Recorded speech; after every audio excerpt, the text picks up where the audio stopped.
Welcome back to Kapil physics classes.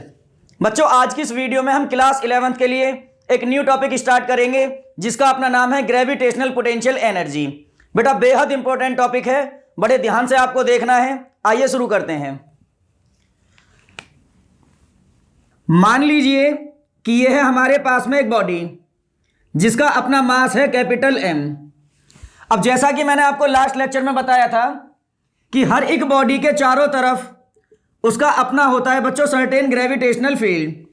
तो मैंने मान लिया कि यह है इस बॉडी का अपना ग्रेविटेशनल फील्ड। अब मैंने ये माना कि इस बॉडी के ग्रेविटेशनल फील्ड से बहुत ज़्यादा डिस्टेंस पर, बोले तो लगभग इन्फिनिटी पर, यहां रखी है कोई दूसरी बॉडी जिसका अपना मास मैंने M2 मान लिया। अब ये जो बॉडी अभी इन्फिनिटी पर रखी है, मैं इस बॉडी को इन्फिनिटी से उठाना चाहता हूं और इसे यहां से उठाकर पहली बॉडी के ग्रेविटेशनल फील्ड में यहां ला करके रखना चाहता हूं। तो बच्चों होगा ऐसा, जब हम इस बॉडी को इन्फिनिटी से उठाकर इस दूसरी बॉडी के ग्रेविटेशनल फील्ड में यहां ला करके रखेंगे तो यहां पर बेटा तुरंत एक ये दो बॉडीज का सिस्टम बनेगा। अब ये जो सिस्टम यहां पर बना है, इस सिस्टम को बनाने में हमें यहां कुछ वर्क भी करना पड़ेगा। तो बच्चों होता ऐसा है, जब हम किसी एक बॉडी को इन्फिनिटी से उठाकर दूसरी बॉडी के ग्रेविटेशनल फील्ड में लाकर रखते हैं तो ऐसा करने में हमें जितना भी वर्क करना पड़ता है वो इन दोनों बॉडीज के सिस्टम की ग्रेविटेशनल पोटेंशियल एनर्जी कहलाता है। इन दोनों बॉडीज के सिस्टम की ग्रेविटेशनल पोटेंशियल एनर्जी कहलाता है। एक बार फिर से सुनेंगे, बेहद इंपॉर्टेंट टॉपिक है बच्चों, ध्यान देना है मेरी बातों पर। जब हम किसी एक बॉडी को इन्फिनिटी से उठाकर दूसरी बॉडी के ग्रेविटेशनल फील्ड में प्लेस करते हैं तो ऐसा करने में हमें जो भी क्या करना पड़ता है, वर्क डन, वो किया गया वर्क डन इन दोनों बॉडीज से बनने वाला जो ये सिस्टम है, इस सिस्टम के अंदर एक एनर्जी की फॉर्म में स्टोर होता है जिसे बोला जाता है ग्रेविटेशनल पोटेंशियल एनर्जी। चलिए बच्चों, अब हमारा नेक्स्ट टॉपिक है derivation for gravitational potential energy. बच्चों इस टॉपिक को करने से पहले हमें कुछ बेसिक पॉइंट्स पता होने चाहिए। तो सबसे पहले इस टॉपिक में यूज होने वाले जो बेसिक पॉइंट्स हैं हम उन्हें डिस्कस करेंगे और उसके बाद में करेंगे अपना टॉपिक कंटिन्यू। चलिए आइए देखते हैं कि वो बेसिक पॉइंट्स क्या हैं। जैसा कि बच्चों मैं आपको लास्ट लेक्चर में बता चुका हूं, मान लीजिए हमारे पास में कोई दो बॉडीज हैं जिनमें से एक का मास है M1 और दूसरी बॉडी का मास है बच्चों M2। तो आप सभी ये जानते हो कि जब दो ऐसी बॉडीज जिनका अपना मास M1 M2 होता है, इन दोनों बॉडीज के सेंटर को एक दूसरे से स्मॉल r डिस्टेंस पर सेपरेट करके रख दिया जाता है तो ये दोनों बॉडीज अपने अपने मासेस की वजह से एक दूसरे को अट्रैक्ट करती हैं और जिस फोर्स से अट्रैक्ट करती हैं उस फोर्स को बोला जाता है ग्रेविटेशनल फोर्स। और उस फोर्स को कैलकुलेट करने के लिए हमारे पास में फॉर्मूला होता है F equals to capital G M1 M2 और डिवाइड बाई होता है R स्क्वायर। उसके बाद बच्चों आपने एक नेक्स्ट टॉपिक और भी पढ़ा होगा कि मान लीजिए अब ये है हमारे पास में एक बॉडी, इस बॉडी के ऊपर मैंने एक F फोर्स अप्लाई किया इस डायरेक्शन में। जब इतना फोर्स अप्लाई करेंगे तो ये बॉडी इस डायरेक्शन में S डिस्प्लेसमेंट करती है और साथ में मैंने ये माना कि यहां पर फोर्स और डिस्प्लेसमेंट के बीच में बनने वाला जो एंगल है वो है थीटा। तो जब हम किसी बॉडी के ऊपर F फोर्स लगाकर बॉडी को S डिस्प्लेसमेंट देते हैं तो हमें बॉडी के ऊपर कुछ वर्क करना पड़ता है और उस वर्क डन को फाइंड करने के लिए फॉर्मूला होता है W equals to F vector dot S vector. अगर ये लिखना हो मैग्नीट्यूड फॉर्म में तो बेटा इसके लिए एक नया फॉर्मूला और बन जाता है W equals to FS cos theta, FS cos theta. उसके बाद आपने पढ़ा होगा इंटीग्रेशन। जब हमें कोई छोटी वैल्यू पता हो और बड़ी वैल्यू फाइंड करनी हो तो उसके लिए करते हैं हम इंटीग्रेशन। अब इंटीग्रेशन के अपने कुछ सिंपल रूल्स हैं, उनमें से एक दो जो यहां यूज होंगे वो मैं डिस्कस कर लेता हूं।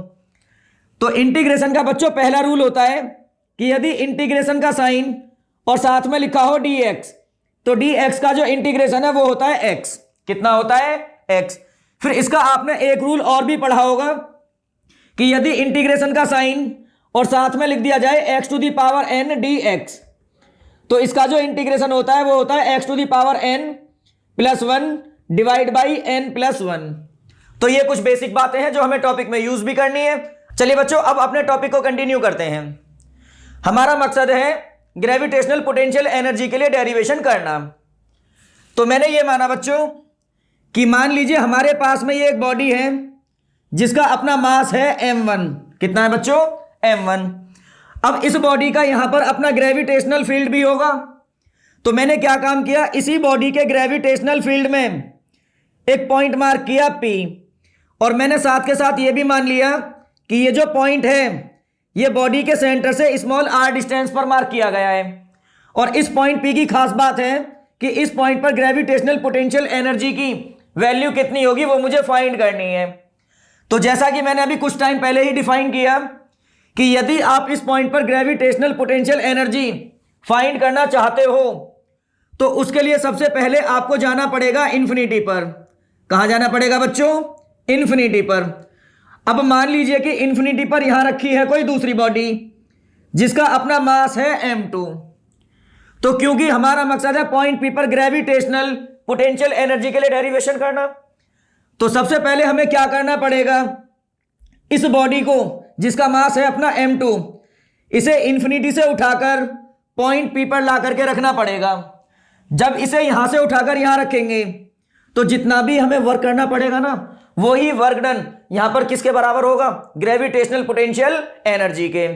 तो यहां पर हमारा पहला मकसद है इस बॉडी को जिसका मास है m2 इन्फिनिटी से उठाकर पॉइंट P तक रखने में हमने कितना वर्क किया।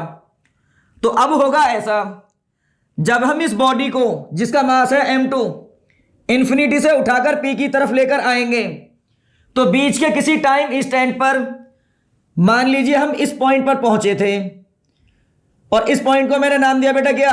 A।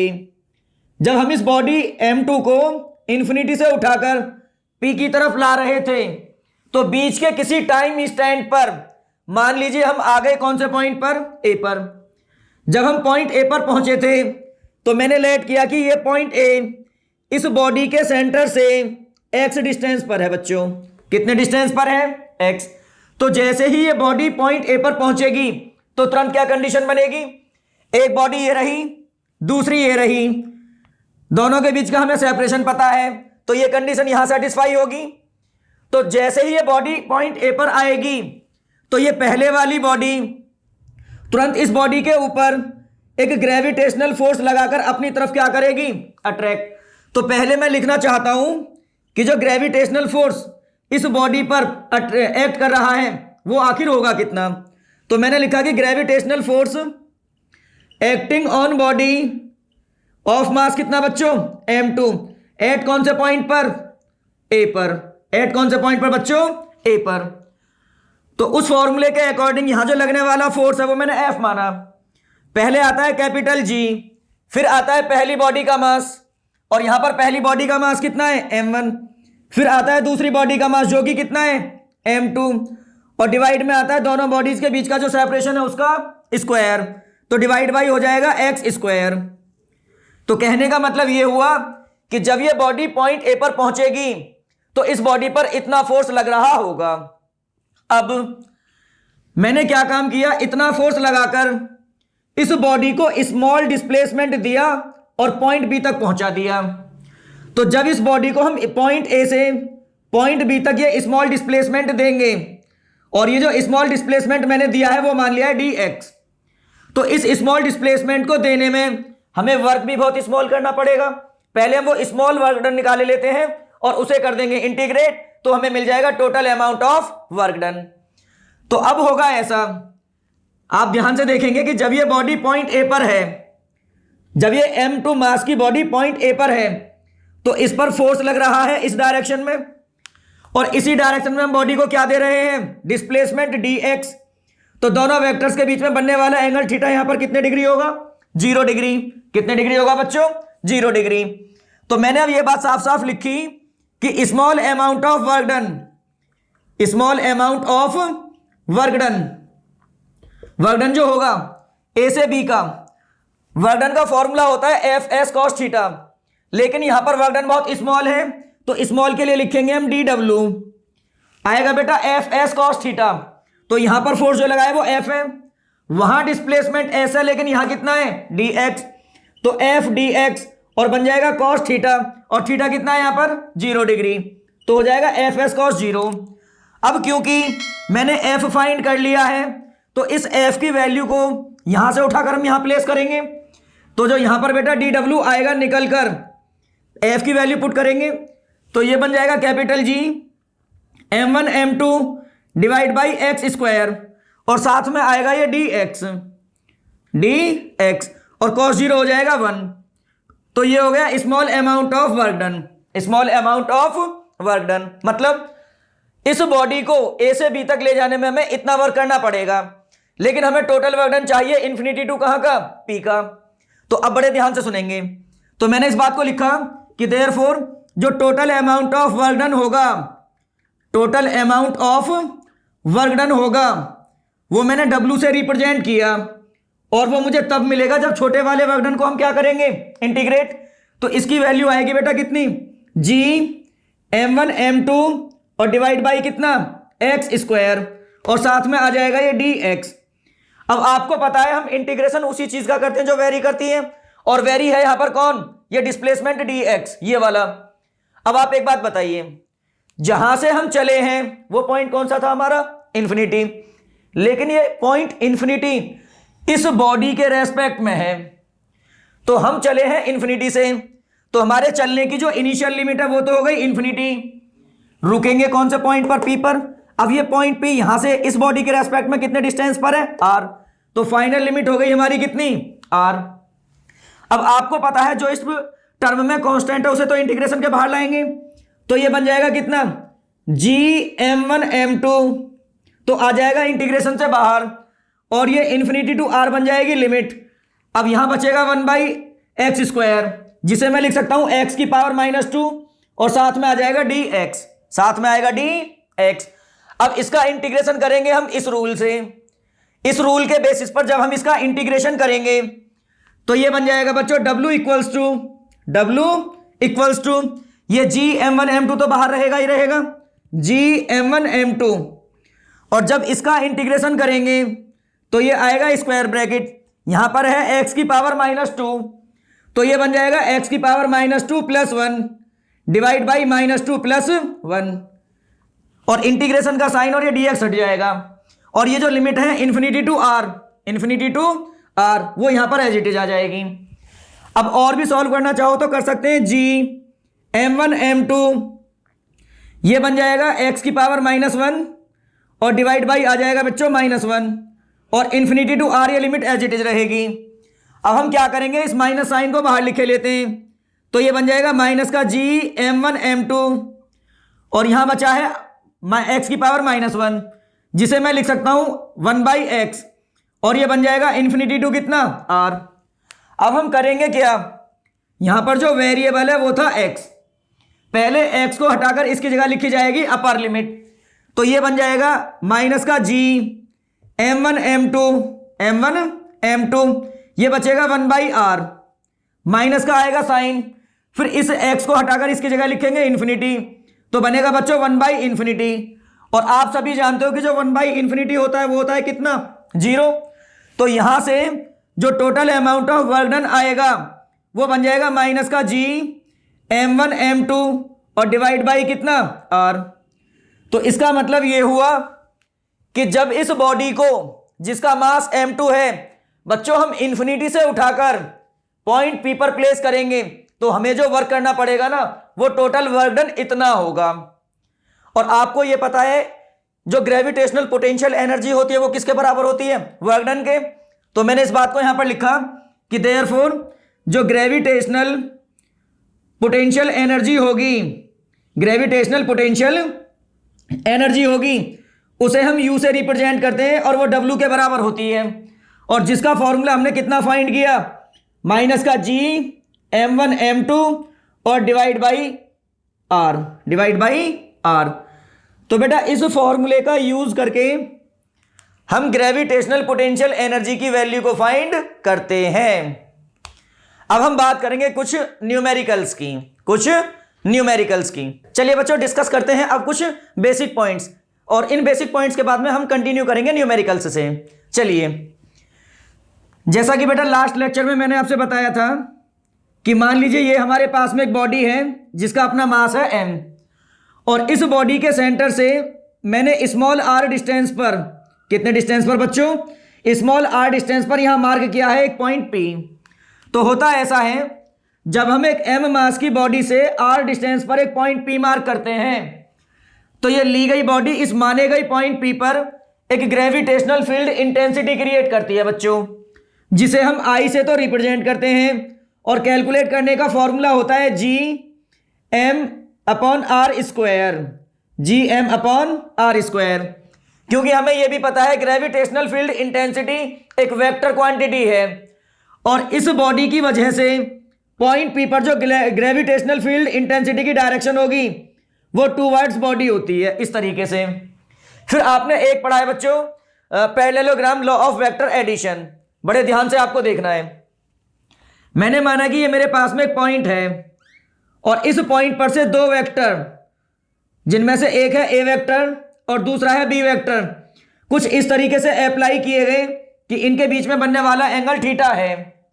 तो अब यदि मैं इन दोनों का रिजल्टेंट वेक्टर फाइंड करना चाहूं तो उसके लिए मुझे बी के हेड से ए के पैरेलल एक लाइन ड्रॉ करनी पड़ेगी इस तरीके से, और फिर ए के हेड से बी के पैरेलल एक लाइन ड्रॉ करते हैं हम इस तरीके से।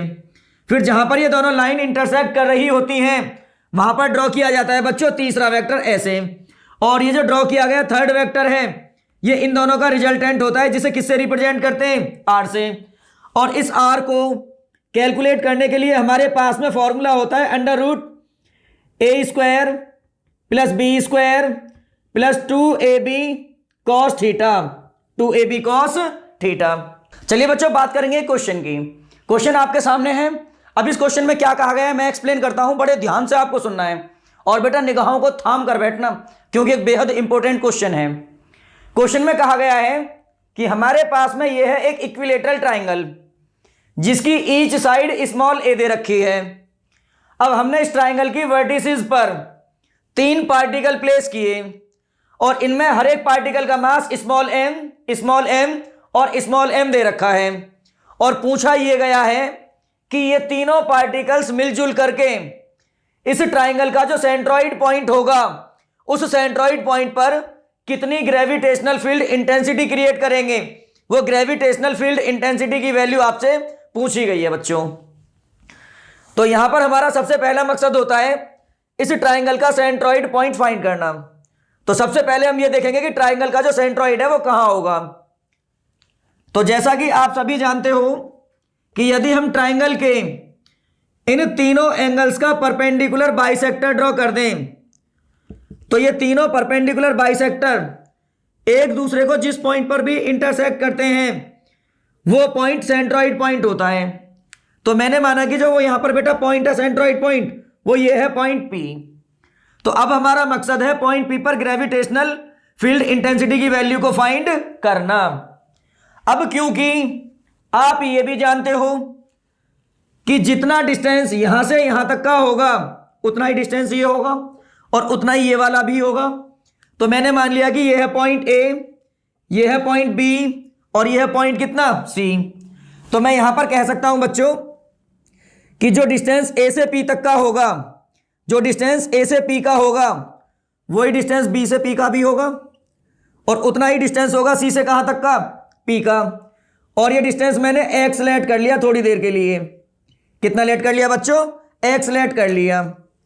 अब होगा ऐसा, आप केवल क्योंकि आपने ये वाला डिस्टेंस x लेट कर लिया, ये भी x है और ये भी कितना है x, तो मान लीजिए ये वाली बॉडी है m1, इस बॉडी को नाम दिया मैंने m2 और इस वाली बॉडी को मैंने अपनी मर्जी से नाम दे दिया m3। तो होगा ऐसा, ये जो पहले वाली बॉडी है ये पहले वाली बॉडी पॉइंट P पर एक ग्रेविटेशनल फील्ड इंटेंसिटी क्रिएट करेगी इस फॉर्मूले के बेसिस पर। तो होगा ये जो पहली बॉडी है ये इस पॉइंट P पर कितनी ग्रेविटेशनल फील्ड इंटेंसिटी क्रिएट करेगी मैं वो लिखना चाहता हूं। तो वो ग्रेविटेशनल फील्ड इंटेंसिटी मैंने मानी I1 होगी। कितनी होगी बच्चों, I1।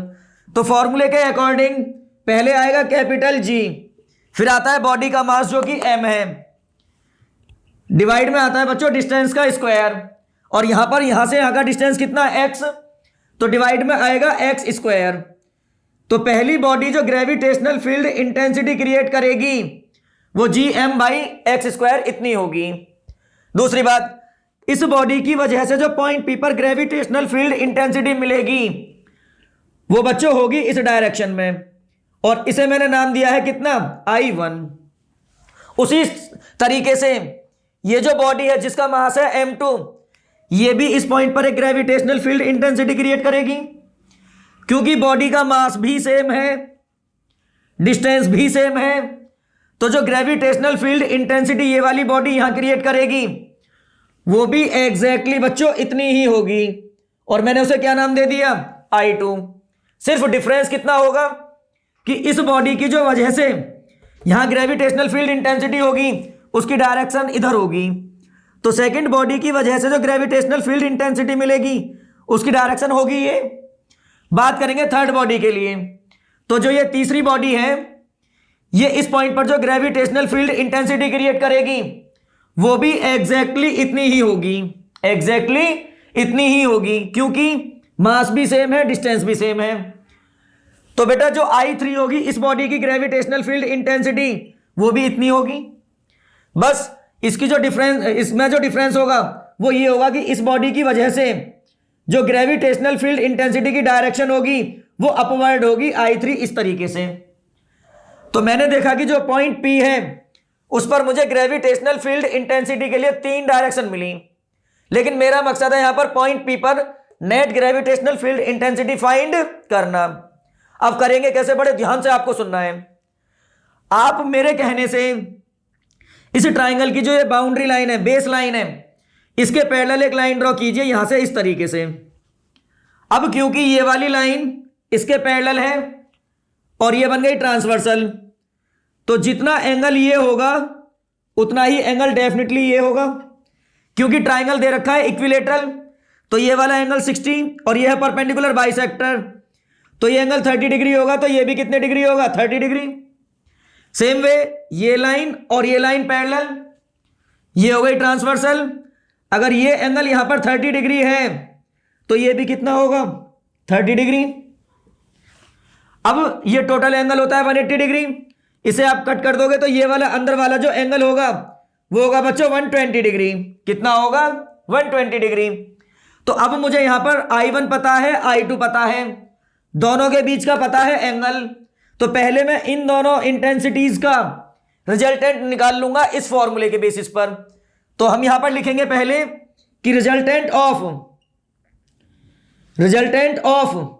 I1 and I2, I1 and I2। अब इन दोनों का जो रिजल्टेंट होगा वो पैरेललोग्राम लॉ से फाइंड किया जाएगा।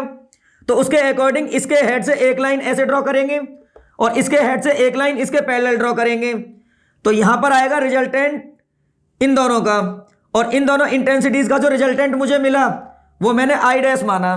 कितना माना बच्चों, I'।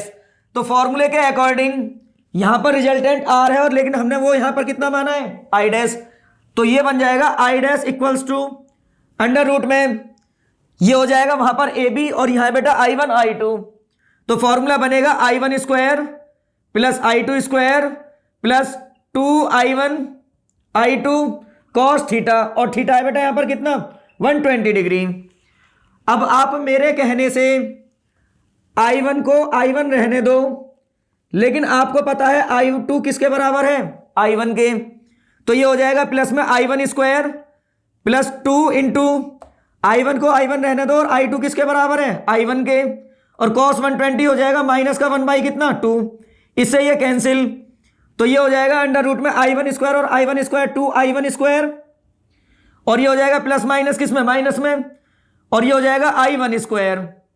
तो यहां से जो I' की वैल्यू आएगी वो आ जाएगी I1 स्क्वायर अंडर रूट के अंदर, और उसका भी रूट लोगे तो सिर्फ और सिर्फ कितनी होगी, I1। कितनी होगी, I1। अब फाइनली क्योंकि हमने I1 और I2 का रिजल्टेंट फाइंड कर लिया, जब रिजल्टेंट फाइंड कर लेंगे तो ये दोनों हटकर एक में कन्वर्ट हो जाएगा। तो फाइनली कंडीशन क्या बनेगी कि जो हमारा सेंट्रॉइड पॉइंट है P, उस पर एक इंटेंसिटी तो ऊपर की तरफ है जिसे हमने क्या नाम दिया, I3। अब इन दोनों का रिजल्टेंट निकाल लिया, तो ये दोनों हटकर किस में कन्वर्ट हो गए, I डैश में। और एक इंटेंसिटी है इस पर से किस डायरेक्शन में, अपोजिट डायरेक्शन में, जिसे मैंने क्या नाम दिया, I डैश। अब क्योंकि आपको यह भी पता है I डैश किसके बराबर है, I1 के, और जो ये I3 है वो पहले से ही किसके बराबर था, I1 के। तो मैंने फाइनली क्या देखा कि जो सेंट्रॉइड पॉइंट है P, उस पर अब केवल दो इंटेंसिटी एक्ट कर रही हैं, जो कि अपोजिट है डायरेक्शन में और इक्वल है किस चीज में, मैग्नीट्यूड में। बच्चों फाइनली हमने क्या देखा कि जो सेंट्रॉइड पॉइंट है ना, उस पर केवल दो इंटेंसिटी एक्ट कर रही हैं, जो कि मैग्नीट्यूड में तो है इक्वल और डायरेक्शन में कैसी हैं, अपोजिट, जिसकी वजह से ये दोनों इंटेंसिटीज एक दूसरे को कैंसिल आउट करेंगी और पॉइंट पी पर जो रिजल्टेंट ग्रेविटेशनल फील्ड इंटेंसिटी होगी वो होगी जीरो। कितनी होगी बच्चों, जीरो। तो हम फाइनली यहां लिख देंगे कि जो रिजल्टेंट ग्रेविटेशनल फील्ड इंटेंसिटी होगी पॉइंट पी पर वो होगी जीरो। कितनी होगी बच्चों, जीरो। चलिए बच्चों बात करते हैं फिर से एक नए क्वेश्चन की। क्वेश्चन आपके सामने है। क्वेश्चन में क्या कहा गया है मैं एक्सप्लेन करता हूं, बड़े ध्यान से आपको सुनना है। क्वेश्चन में कहा गया है कि हमारे पास में दो बॉडीज हैं, जिनमें से एक का मास दे रखा है 100 kg और दूसरी बॉडी का मास दे रखा है कितना, 10,000 kg। इन्होंने बोला है कि ये दोनों बॉडीज एक दूसरे से 1 मीटर के डिस्टेंस पर सेपरेट करके रखी गई। तो इन्होंने कहा है कि अब इन दोनों बॉडीज को ज्वाइन करने वाली जो लाइन है, उस लाइन के किसी एक पॉइंट पर रिजल्टेंट ग्रेविटेशनल फील्ड इंटेंसिटी की वैल्यू जीरो है। तो आपको बताना है उस पॉइंट का डिस्टेंस पहली बॉडी से कितना होगा और दूसरी बॉडी से कितना होगा। आइए बेटा ध्यान से देखेंगे। देखिए इधर क्वेश्चन के अकॉर्डिंग मान लीजिए कि यह है हमारे पास में पहली बॉडी, जिसका अपना मास है 100 kg, और मैंने माना कि यह है बेटा दूसरी बॉडी, जिसका अपना मास दे रखा है 10,000 kg, 10,000 kg। अब क्योंकि इन दोनों बॉडीज का जो सेंटर है वो एक दूसरे से 1 मीटर के डिस्टेंस पर सेपरेट करके रखा गया। अब हमसे पूछा यह गया है कि इन दोनों बॉडीज को ज्वाइन करने वाली जो ये लाइन है, इस लाइन के किसी एक पॉइंट पर ग्रेविटेशनल फील्ड इंटेंसिटी की वैल्यू जीरो है। तो मैंने माना कि जिस पॉइंट पर ग्रेविटेशनल फील्ड इंटेंसिटी जीरो है वो पॉइंट यहां पर है, और जिसे मैंने क्या नाम दिया बेटा, P। तो मैंने ये भी मान लिया कि ये जो पॉइंट P है ये इस पहली बॉडी से x डिस्टेंस पर है। तो यहां पर हमारा मकसद है इस x को फाइंड करना। किसको फाइंड करना, x को फाइंड करना। लेकिन याद रखेंगे जो पॉइंट P हमने मार्क किया है, इसकी खास बात क्या है बच्चों, कि इस पॉइंट पर जो ग्रेविटेशनल फील्ड इंटेंसिटी होगी वो कितनी आनी चाहिए, जीरो। अब आप जरा ध्यान से देखेंगे, मान लीजिए ये वाली जो बॉडी है ये है m1। कितनी है बेटा, m1, और इस बॉडी को मैंने नाम दे दिया क्या, m2। हमें फाइंड करना है x। अब क्योंकि ये वाला डिस्टेंस 1 मीटर है और ये x है, तो ये हो जाएगा बच्चों 1 माइनस कितना, x। 1 माइनस कितना होगा, x। अब आप बड़े ध्यान से देखेंगे, आप मान लीजिए कि यदि यहां पर ये वाली बॉडी नहीं होती तो ये जो पहले वाली बॉडी है इस पॉइंट पर एक ग्रेविटेशनल फील्ड इंटेंसिटी क्रिएट करेगी, और उसकी जो डायरेक्शन होगी वो टूवर्ड्स बॉडी, बोले तो इस डायरेक्शन में होगी। अब पहली बॉडी की जो इंटेंसिटी यहां पर मिलेगी वो मैंने I1 मानी। सेम उसी तरीके से आप लेट कीजिए कि यदि यहां पर ये बॉडी ना होती तो ये जो सेकंड बॉडी है ये भी उस फॉर्मूले के बेसिस पर यहां एक ग्रेविटेशनल फील्ड इंटेंसिटी क्रिएट करेगी। अब क्योंकि ग्रेविटेशनल फील्ड इंटेंसिटी की डायरेक्शन बॉडी की तरफ होती है, तो इस बॉडी ने जो यहां पर ग्रेविटेशनल फील्ड इंटेंसिटी क्रिएट की होगी उसकी डायरेक्शन बच्चों इधर होगी, जिसे मैंने क्या नाम दिया, I2। तो फाइनली मैंने क्या देखा कि जो पॉइंट P है उस पर मुझे कितनी इंटेंसिटी मिलेंगी, 2। लेकिन हमारा मकसद है ये पॉइंट P के लिए डिस्टेंस तब फाइंड करना जब इंटेंसिटी कितनी होगी, 0। तो अब यदि मैं आपसे कहूं कि मुझे इस पॉइंट P पर नेट इंटेंसिटी 0 चाहिए, तो मैंने देखा यार दो इंटेंसिटी और दोनों कैसी डायरेक्शन में, अपोजिट। तो इनका रिजल्टेंट 0 तो सिर्फ तभी आ सकता है जब दोनों की वैल्यू एक दूसरे की कैसी होगी, इक्वल। तो मैं इस बात को लिखता हूं यहां पर कि for net gravitational field intensity at P to be zero, मतलब पॉइंट पी पर नेट ग्रेविटेशनल फील्ड इंटेंसिटी 0 होने के लिए यहां पर कंडीशन क्या होनी चाहिए, I1 बराबर होना चाहिए किसके, I2 के। तो मैंने लिखा कि यहां पर I1 must be equals to कितना, I2, I1 must be equals to I2। तो अब पहले हम I1 का फॉर्मूला लिखेंगे। तो फॉर्मूले के अकॉर्डिंग पहला सिस्टम ये वाला है, तो आएगा पहले कैपिटल जी, फिर आएगा बॉडी का मास कितना है बेटा 100 kg, तो G इंटू 100 और डिवाइड में आएगा डिस्टेंस का स्क्वायर, तो ये डिस्टेंस हो गया x स्क्वायर इक्वल्स टू, फिर लिखेंगे I2 इस सिस्टम के लिए, तो बन जाएगा कैपिटल जी इंटू ये आएगा 10,000, ये आएगा 10,000। उसके बाद आएगा बेटा डिस्टेंस का स्क्वायर और डिस्टेंस 1 माइनस कितना x, तो 1 माइनस एक्स का हो जाएगा होल स्क्वायर।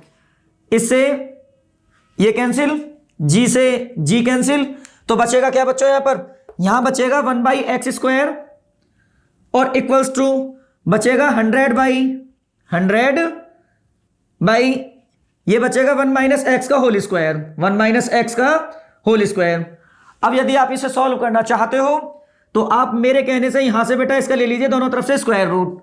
जब आप स्क्वायर रूट लोगे तो ये चीज बन जाएगी 1/x और इक्वल्स टू में ये बनेगा बच्चों 10/1 माइनस एक्स। अब आप इसे यहां से सॉल्व करेंगे और सॉल्व करके आपका जो भी आंसर होगा वो ही आपका फाइनल आंसर काउंट होगा। हाँ तो बच्चों आज की वीडियो में बस इतना ही, और अगर आपको ये वीडियो अच्छी लगी हो तो हमारी इस वीडियो को लाइक करें और चैनल को सब्सक्राइब करें।